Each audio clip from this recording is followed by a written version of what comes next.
نحمده ونصلي ونسلم على سيدنا ومولانا محمد رسوله النبي الأمين المكين الحنين الكريم الرؤوف الرحيم. أما بعد فأعوذ بالله من الشيطان الرجيم. بسم الله الرحمن الرحيم.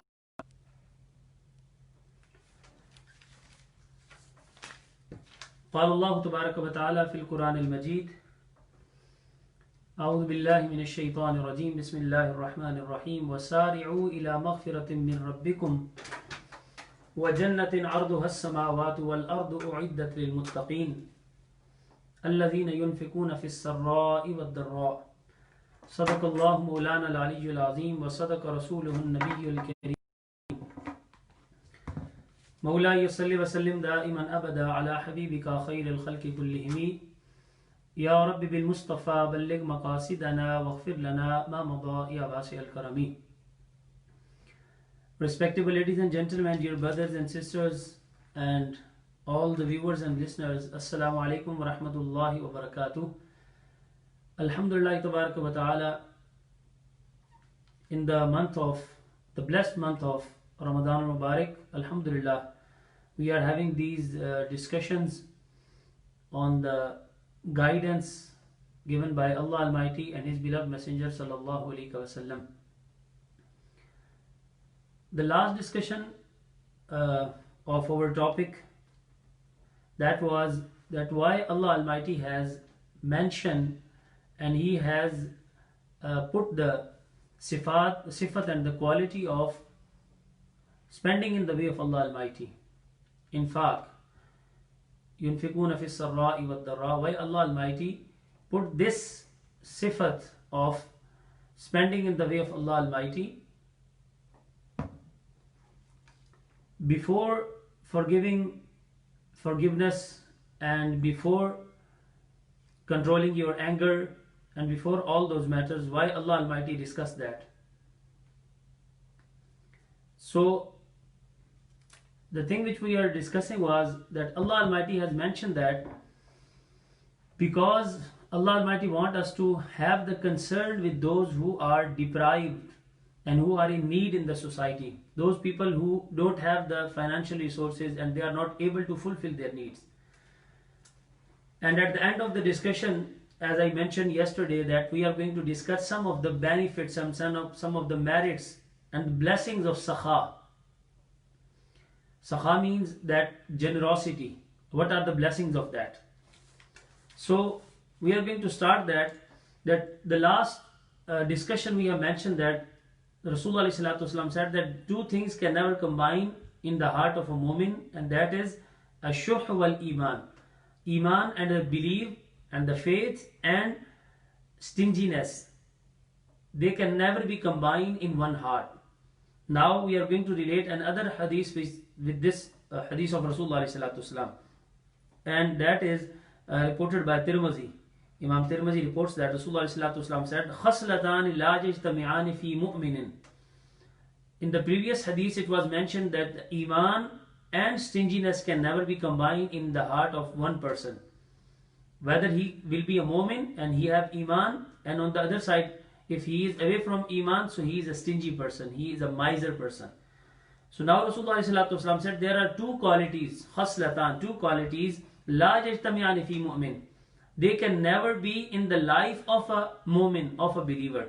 And what are those? He says, al-bukhlu wa su'ul khulq. The first one is miserliness, stinginess. And the second one is wa su'ul khulq, and having a bad kind of conduct and behavior with other people. So su'ul khulq, the bad conduct and behavior, it is the opposite of husnul khulq.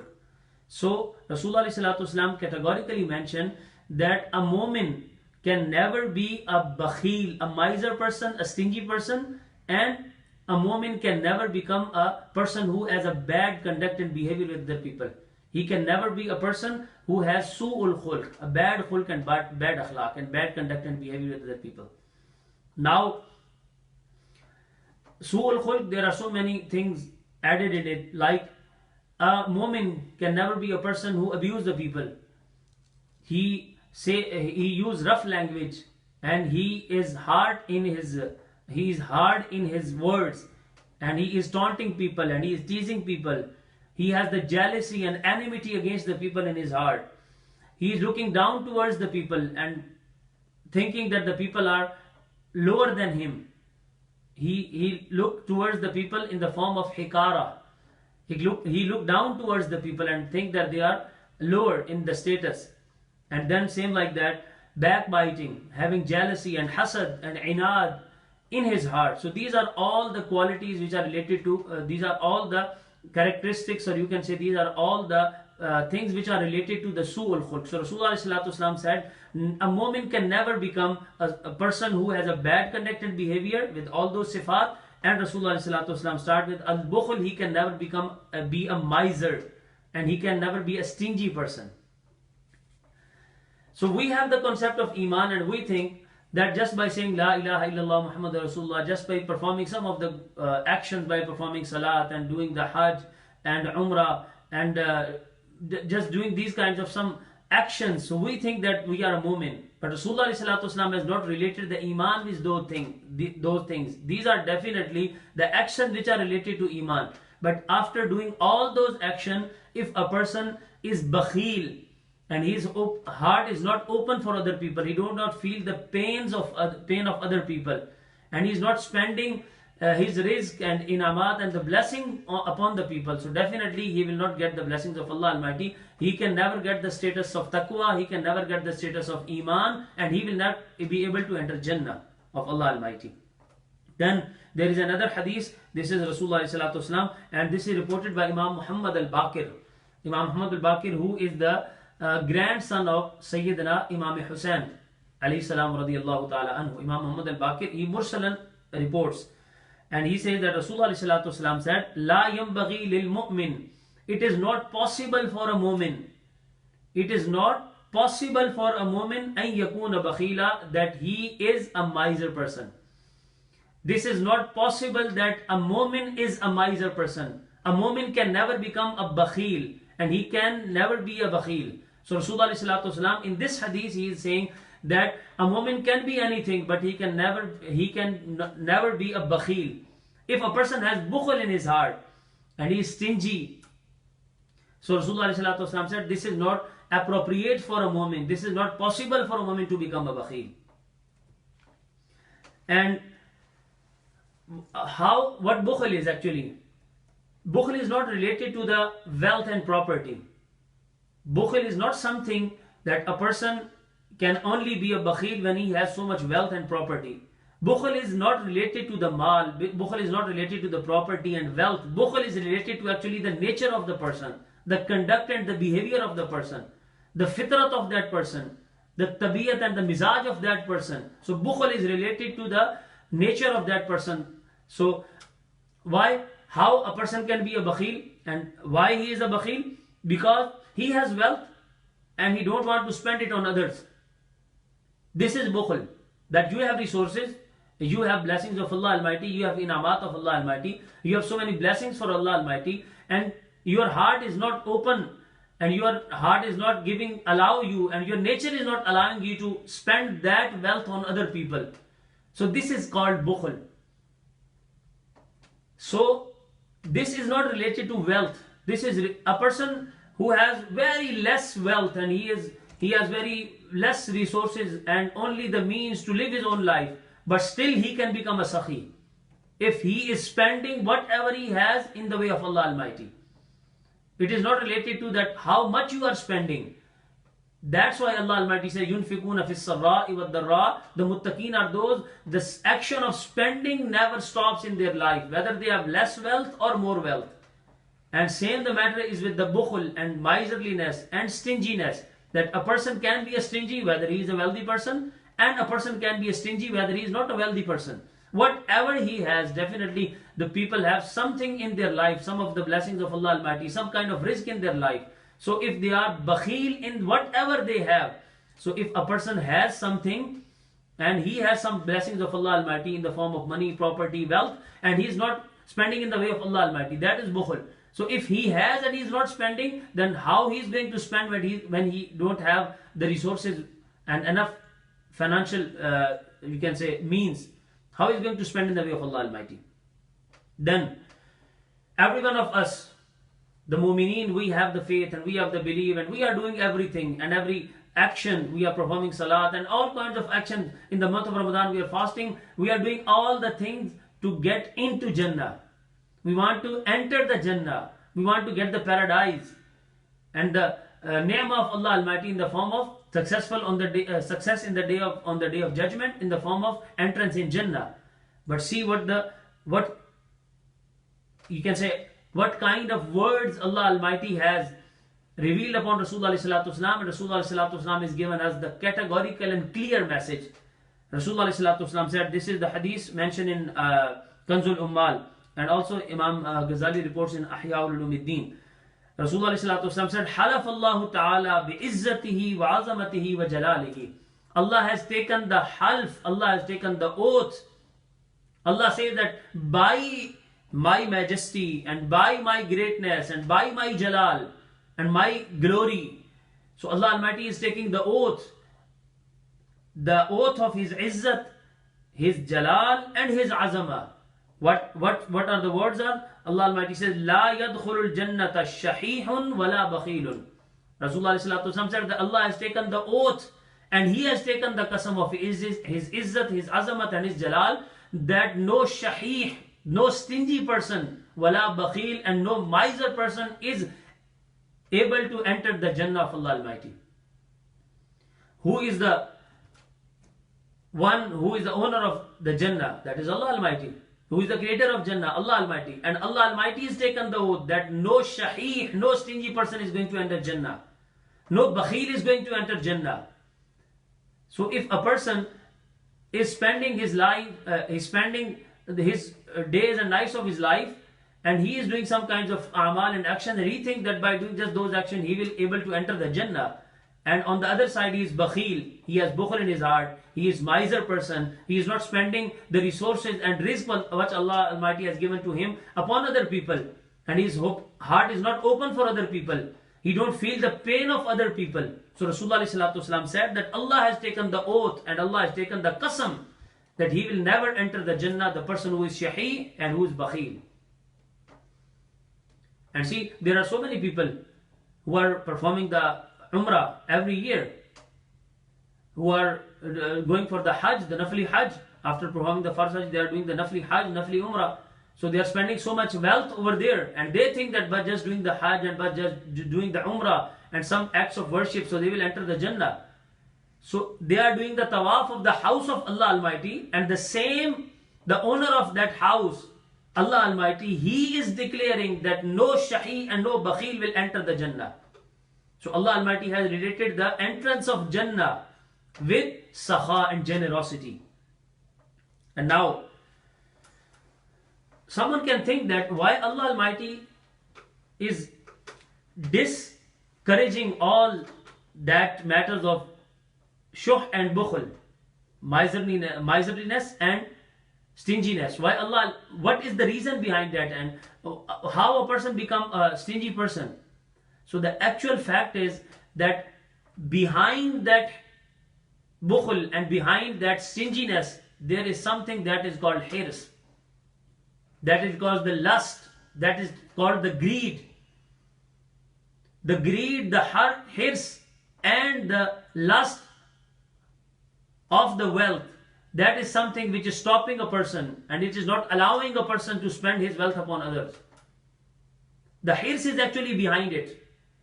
And hirs is one of the sifa of the fire of hell. Like the fire of hell says, Hal min mazid, Hal min mazid, Hal min mazid. Is there anything more? Is there anything more? On the day of judgment, when the people of the fire of hell, they will be put it in the fire, still the fire of hell will call out and say, Hal min mazid, Hal min mazid. Are there more people? So this is the sifa which the hirs and the greediness and the greed and the lust have. That it is stopping a person from spending in the way of Allah Almighty. He has, alhamdulillah, so much wealth. He is fulfilling his needs. And he has so much property, and he has so much bank balances. He has so much good kind of houses. He's a good standard of living. But still, something which is stopping him to spend in the way of Allah Almighty, that hirs. If he had one bank, one you can say account, so he need another account. If he has one house, he need another house. If he has one car, he need another car. So this is the lust and this is the greed, which is something which is prohibiting that person and which is not allowing a person to spend his wealth in the way of Allah Almighty. So that's why Allah Almighty says that La yadkhulul jannata shaqiyyun wala bakhil. The person who has the miserliness and stinginess in his action, his conduct, his behavior, and he is not spending his rizq and inamat upon the human beings and the other people of the society, so he will never enter Jannah. And now, if a person has this lust and this greed, so my dear brothers and sisters, Allah Almighty, that's the reason that Allah Almighty has started the sifat of muttaqeen, the qualities of muttaqeen, by spending in the way of Allah Almighty, by praising generosity and by condemning and by discouraging the act of bukhl and shuh and miserliness and stinginess. And now we are going to end with in'amat related to the, you can say, the sakhaa, the generosity. And what are those? The first one is Rasulullah said, and this is in Hilyatul Awliya, as-sakhaa shajaratun fil jannah. Rasulullah said that sakhaa, generosity, is a tree in Jannah, and whoever will hold one branch of sakhaa in his life in this world, so that branch will take that person to Jannah. Sakhaa is a tree in Jannah.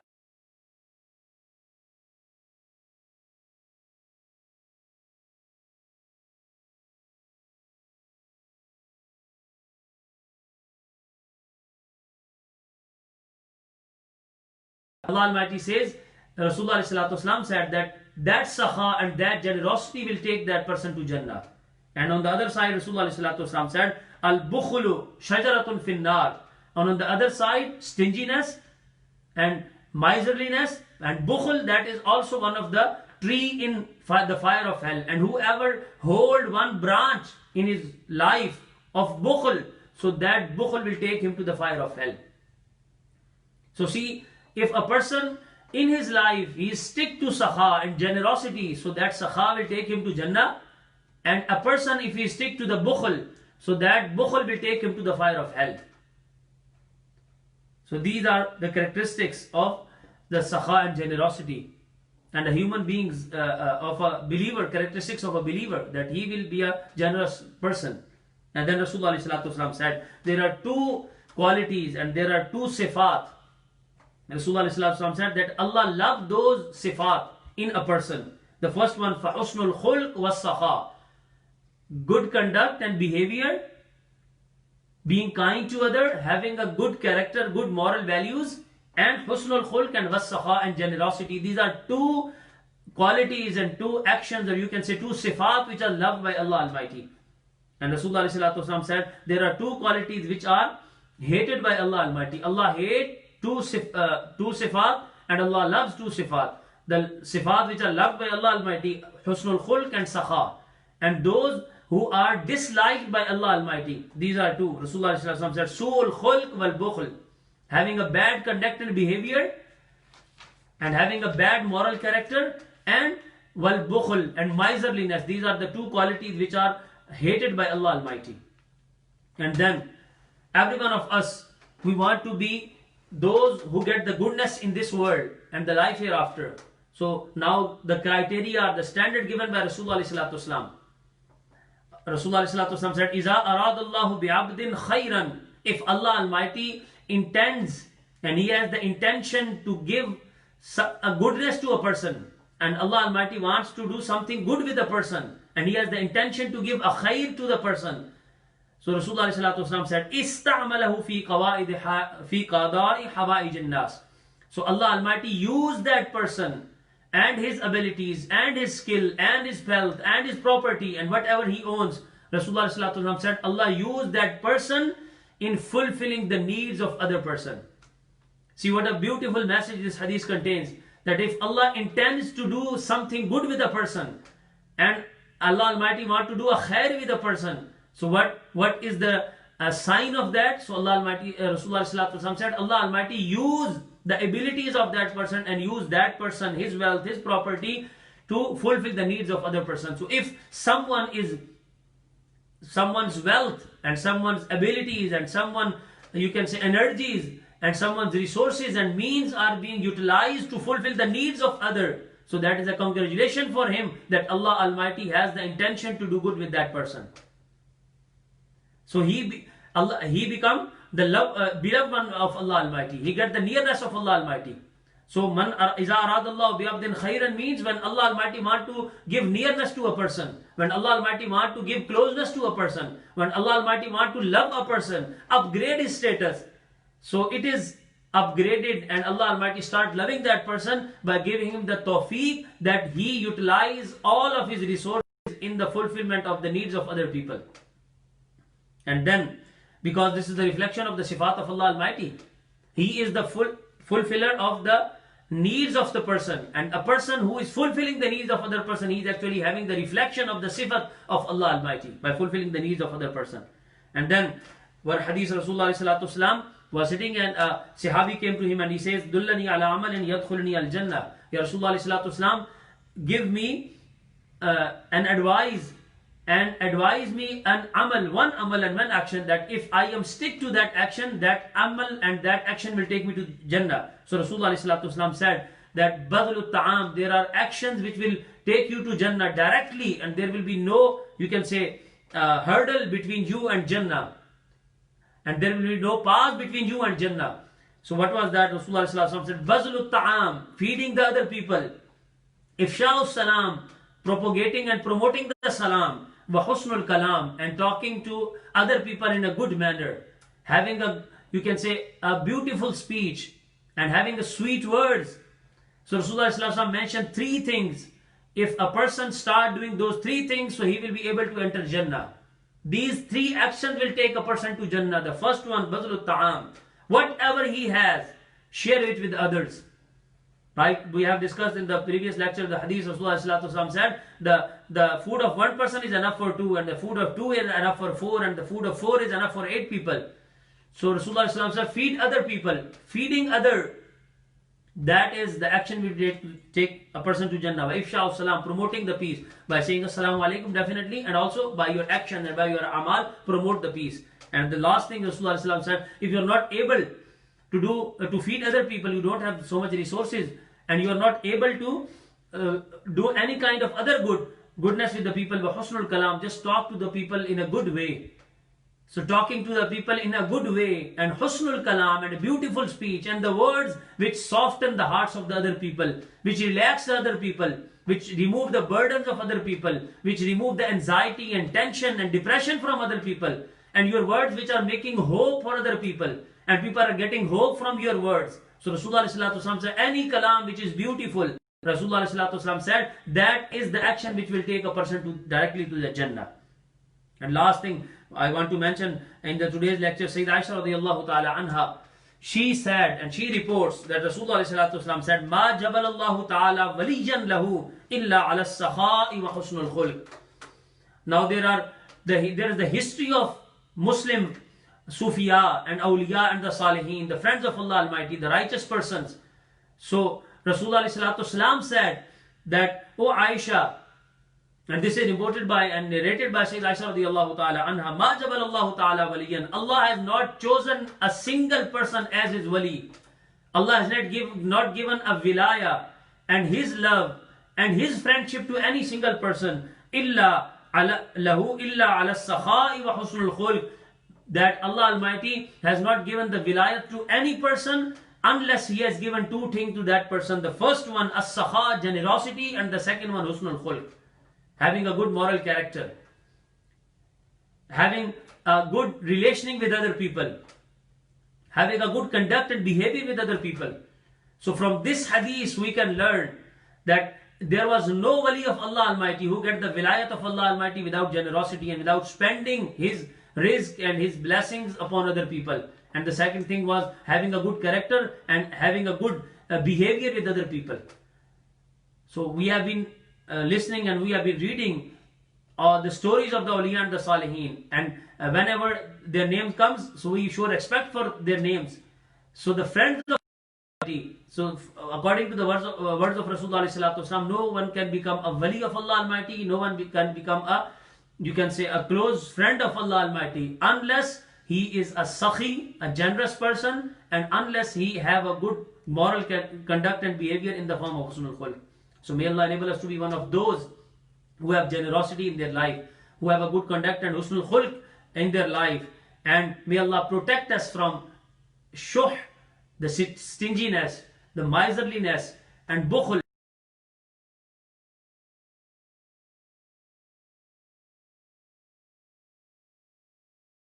Wa barakatuhu wa ma alina illa al balagh al mubin.